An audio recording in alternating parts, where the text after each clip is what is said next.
வரைக்கும் நம்ம சேனலை சப்ஸ்கிரைப் பண்ணாதவங்க சப்ஸ்கிரைப் பண்ணிடுங்க. கூடவே ஒரு பெல் பட்டன் வரும், அந்த கோயில் மணி அழுத்தி ஆல் ஆப்ஷன் கொடுத்து விட்ருங்க. அப்போ தான் நம்ம போடுற ஒவ்வொரு வீடியோ உங்களுக்கு நோட்டிஃபிகேஷனில் வந்துடும்.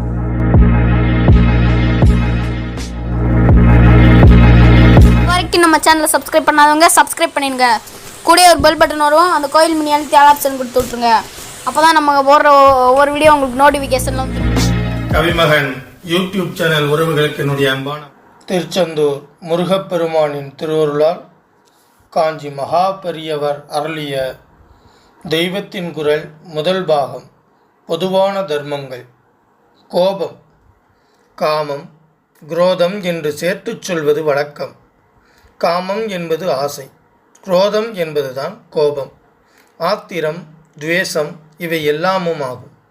மனிதனை பாபத்தில் தள்ளுபவை காமமும் குரோதமுமே என்று கிருஷ்ண பரமாத்மா கீதையில் சொல்லியிருக்கிறார். ஒரு வஸ்துவுடன் ஆசை உண்டாகிவிட்டால் அதை தவறான வழியிலாவது அடைய முயல்கிறோம். இப்படியாக காமம் என்பது நம்மை பாவத்தில் தள்ளுகிறது. அது நமக்கு பெரிய சத்துரு. அதே போன்ற இன்னொரு சத்துருவே கோபம். நம் ஆசைப்படுகிற வஸ்து கிடைக்காத பொழுது அதற்கு தடையாக இருந்தவர்கள் மீது அல்லது தடை என்று நாம் நினைத்தவர்கள் மீது கோபம் வருகிறது. அதாவது நிறைவேறாத காமமே கோபம் என்று பெயர் கொள்கிறது.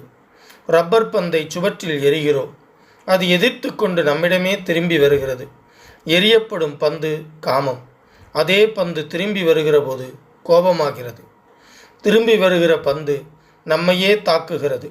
அப்படியேதான் நம்முடைய கோபத்தால் பிறரை தாக்குவதாக நினைத்தாலும் அது நம்மையே தான் அதிகம் தாக்குகிறது. கோபத்தில் நம் உடம்பெல்லாம் ஆடிப்போகிறது. நம் தேகம், மனசு இரண்டுக்கும் கோபத்தினால் பெரிய கிளேசம் உண்டாக்கி கொள்கிறோம். நாம் ரௌத்ராகாரமாக சத்தம் போடும்போது நம்மை யாரேனும் போட்டோ பிடித்து அப்புறம் நம்மிடம் காட்டினால் போதும், கோபாவேசத்தில் நம்மை நாமே எத்தனை கோரமாக்கிக் கொள்கிறோம் என்று புரிந்து கொண்டு வெட்கப்படுகிறோம். சாதாரணமான மனிதர்களுக்கும் பிராணிகளுக்கும் வயிற்றுக்கு ஆகாரம் கொடுத்தால் அப்போதைக்கு பசி அடங்குகிறது. அடுத்த வேளை மறுபடியும் பசி ஏற்படுகிறது. நெருப்புக்கு மட்டும் நாம் ஒரு ஆகாரத்தை போட்டால் அது அடங்குவதே இல்லை. இன்னும் அதிகமாக கொழுந்துவிட்டு எரிகிறது. மேலும் பல பொருட்களை தகித்து கபளீக்கரம் செய்கிறது. நெருப்பு பிரகாசமயமாக இருந்தாலும் தான் ஸ்பரிசித்து விட்டு செல்கிற பண்டங்களையெல்லாம் கண்ணங்கரேல் என்று கருப்பாக்கி கொண்டு போகிறது.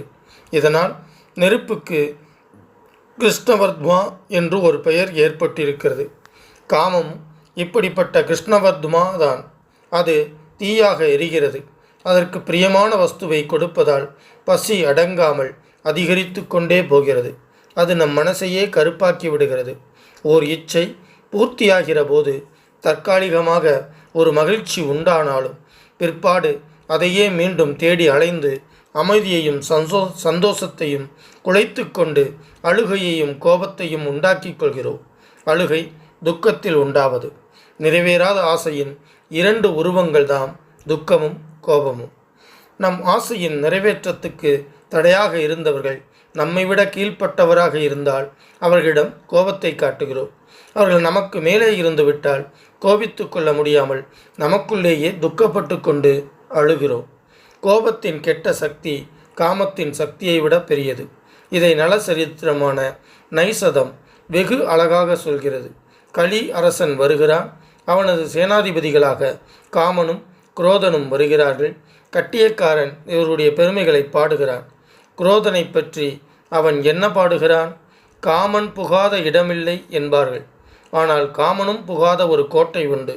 அந்த கோட்டைக்குள்ளும் இந்த குரோதன் குடிகொண்டிருக்கிறானாக்கும். அது எந்த கோட்டை தெரியுமா? துர்வாசருடைய இதயம்தான் என்று குரோதனின் புகழை பாடுகிறார்.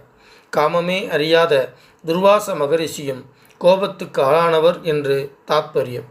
நாம் இந்த மகாபாவியான குரோதனிடம் ரொம்பவும் ஜாக்கிரதையாக இருக்க வேண்டும். கொஞ்சம் யோசித்து பார்த்தாலும் நமக்கே தெரியும், யாரையும் கோபித்து கொண்டு சத்தம் போட நமக்கு சிறிதும் யோக்கியதை இல்லை. யாரை நாம் கோபித்து கொள்கிறோமோ அவர்கள் செய்கிற தவறுகளை, அதைவிட பெரிய தவறுகளை கூட செய்தவர் நாம் என்பதும் நம் அந்தராத்மாவுக்கு தெரியும்.